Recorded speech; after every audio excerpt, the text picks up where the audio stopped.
And showtime. Ladies and gentlemen, welcome to another episode of the ChannelPro 5-Minute Roundup. Look at news, trends, and tips for the SMB channel in 5 minutes or thereabouts.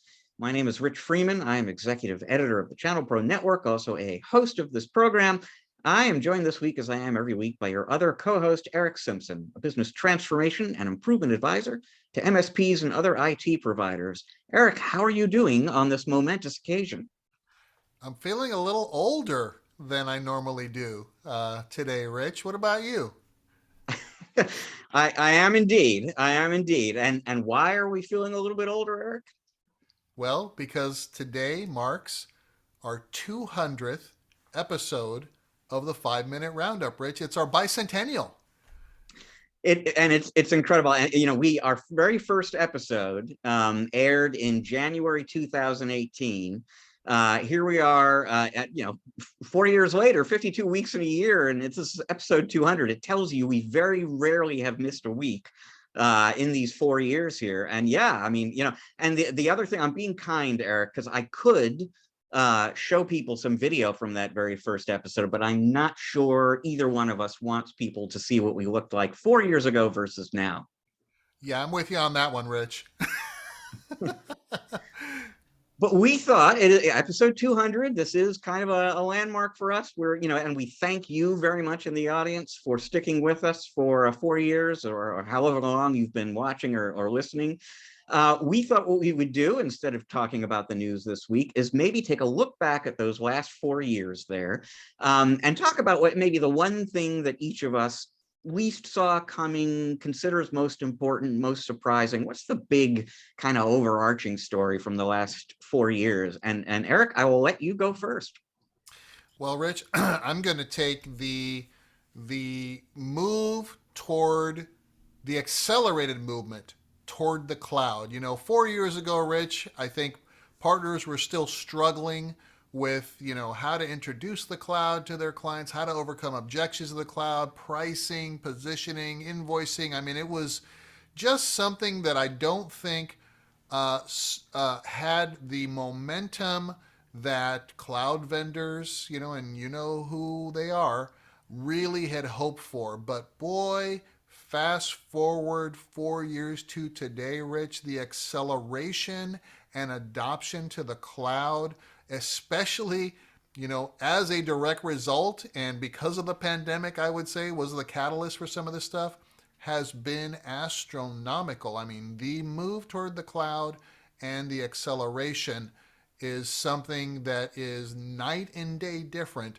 from, this time 4 years ago. So I'm going to hang my hat on that one. I mean, there's a couple of other easy ones I could have chosen, but this is really, I think, the business changing, game changing, transformative evolution, the biggest swing that we've seen. Because, hey, cloud was there 4 years ago, but now we're all talking about it.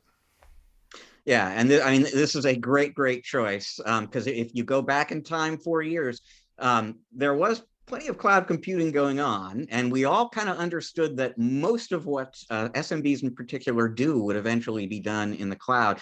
I really don't think anyone expected it to happen, as quickly and as sort of comprehensively as it has in those last 4 years. And like you said, the pandemic was this huge accelerator for that process. But it is really interesting. I really think it would have been sort of inconceivable at the beginning of 2018 to imagine people doing as much just video conferencing, for example, as they're doing today. And so, yeah, very good choice. And by the way, this is not over with yet. I'm quoting numbers from memory here, but I believe Gartner forecasts a 22% increase in cloud spending in 2022, which is actually a little bit down from 27% last year. But there's plenty of upside left in the cloud. But we have moved down that road much further and faster than I think anyone could have projected. Well, let me jump in and add. Think about this, Rich. Think of what we're doing in the cloud that we weren't doing before, right? Infrastructure as a service, virtualization of servers and desktops now, file storage. I mean, you look at the advancements. You mentioned, video conferencing. But I mean, look at Microsoft Teams and how far it has advanced. It is now de rigueur. I mean, everyone is using that. It's Zoom. We're using the cloud and file storage solutions of the past are being definitely challenged now by some of these all-encompassing office suite platforms in ways that nobody thought of 4 years ago. So I mean, everything that we're doing now, are the tendrils are the cloud tendrils are into everything we're doing, to the point where devices aren't as critical anymore as they were. Right now, everything is an app. I mean, we can use the cloud in any device that we happen to have in our pocket now. So it is just that evolution is just something that's just incredible to see from 4 years ago.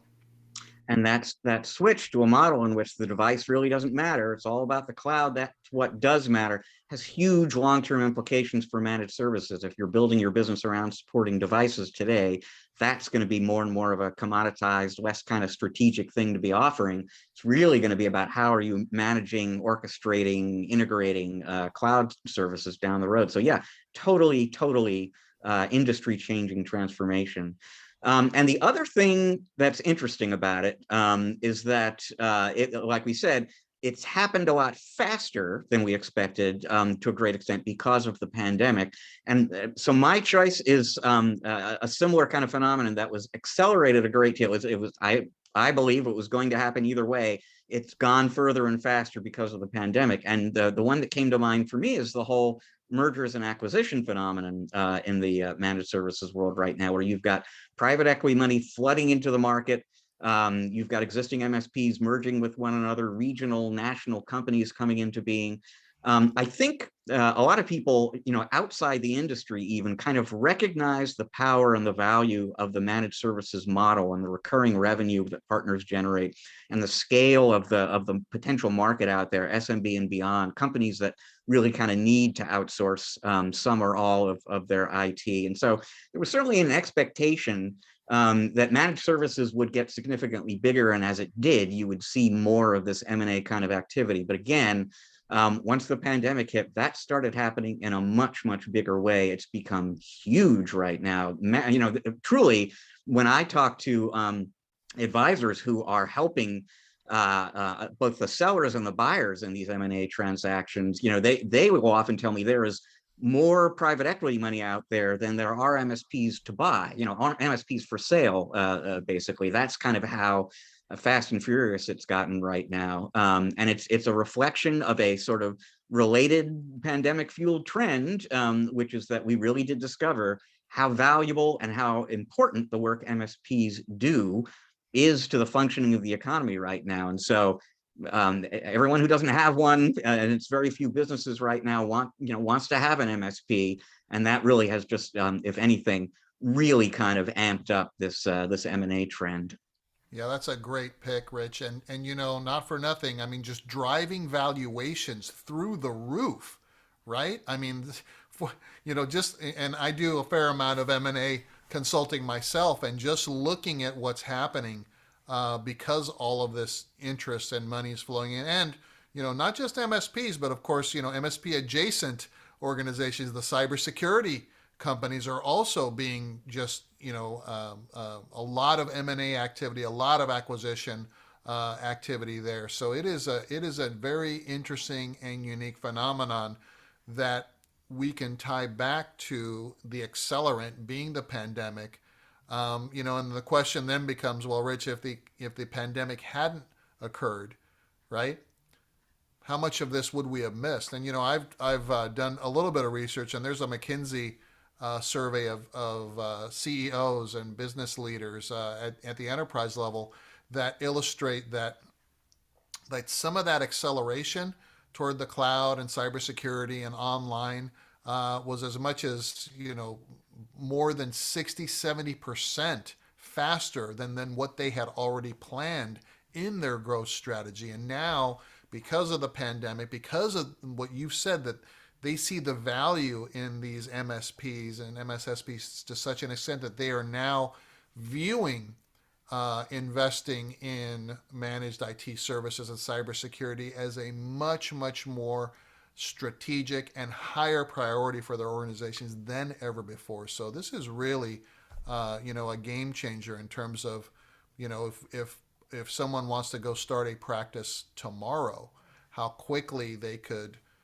enter the market, deliver valuable services, seen much more strategically by potential prospects and customers, and really grow a practice, if they're savvy and do things right, really leveraging and leaning into cloud, cybersecurity, remote workforce support, and things like that. I mean, that's what these business owners are buying today. So, boy, good time to be an MSP. It is. I mean, particularly if you know what you're doing, if you're really good at it. I mean, I joke, but I'm only half joking. I mean, isn't it incredible? Managed services has become a get-rich-quick scheme. You're absolutely right. I mean, if you do the right things and you make the right decisions and you are able to mature maybe a little faster than the average newcomer to managed services is, you really can build a pretty valuable business within a relatively short time these days. Yeah, I've worked with MSP roll-ups that 2-3 years have gotten an amazing exit from scratch. It's pretty crazy. So yeah, it's a different world from 4 years ago. And you know what, Rich? It's been a great ride, and I'm looking forward to our 300th episode together. And I'm not even going to ask either one of us to make a prediction for how the market looks then versus now, because whatever we say is guaranteed to be wrong, is my guess. So 100 episodes from now, we'll come back and we'll see what happened in those last 2 years. Until then, we've got time for just one more story this week, and this concerns a recently listed property, a house that was put on the market in Milwaukee. And we spoke at some point over those 200 episodes, Eric. I remember about a house that was put up for sale, and it was a perfectly normal, nice-looking house, except for the tree that was right in the middle of the kitchen. They'd kind of built the kitchen around this tree. Yep. That quirk looks positively trivial next to the particular quirk where this house in Milwaukee is concerned. It's a rather large house. It was built in 1851. It has 4 toilets. Nothing too strange about that, but it doesn't have 4 bathrooms, Eric. It has 4 toilets, and I'm going to share my screen. Those of you listening right now, you'll have to just kind of bear with us a little bit. 4 toilets in 1 bathroom, side by side, no partitions. Not quite sure what the use case is for that exactly, but Wow. they've got a communal bathroom for people who, I guess, aren't terribly concerned about privacy. Holy cow. Yeah, I don't know. It looks like a showroom for toilets. I don't know. But they all Maybe look like the that's the same answer. model. Ah, and, and, uh, and only one roll of toilet paper in between the 2 middle toilets. So right. that's interesting. I have no idea who the listing agent is for this, but it'll be an interesting sales challenge. And I also actually don't know if the house is sold or not, but if it has, or when it does, good on you for finding somebody who wasn't intimidated or creeped out by that somewhat weird feature. Could I toss out a term? Please. Maybe it's for business continuity. Moving on. Um, Folks, that is all the time we've got for you this week in the 5-Minute Roundup. Thank you so much for joining us again, for our loyal audience, for the folks who have been with us for 200 episodes or just some subset of that. We really do appreciate you following along with us. One thing that has changed in 4 years, we used to be just a video. We're a podcast too now, which means that if you are into podcasts, you can go to wherever you get your podcasts, Google, Apple, Stitcher, Spotify, Audible. You'll find us everywhere. Please become a subscriber. Don't forget to rate and review. It'll help other folks find the show too. If you prefer video, or you've been listening and would kind of like to see a picture of a bathroom with 4 toilets in it, go to YouTube. The easiest place to find us is on the ChannelPro Network channel there. You can subscribe to that too. If you click the little bell icon, you'll even get notified when the new episodes go up.